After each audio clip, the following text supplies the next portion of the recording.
దసరా దీపావళి కానుక జీఎస్టీ సంస్కరణలు తీసుకొచ్చారంటూ ప్రధాని మోడీపై ప్రశంసల జల్లు కురిపించారు బీజేపీ ఎంపీ లక్ష్మణ్.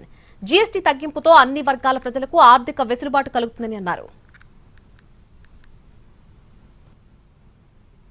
మరియు దీపావళి కానుకగా 140 కోట్ల దేశ ప్రజలకు, పేద మధ్యతరగతి అన్ని వర్గాల ప్రజలకు ఆర్థిక వెసులుబాటు కల్పించేదానికి జీఎస్టీ సంస్కరణల పేరు మీద ఈ సంవత్సరము గతంలో ఉన్నటువంటి 4 స్లాబులను రెండిటికి కుదించి ఆ రెండింటిని కూడా గతంలో 18% ఉంటే ఇప్పుడు 12%, 5%, గతంలో 12% ఉంటే 5%, 0.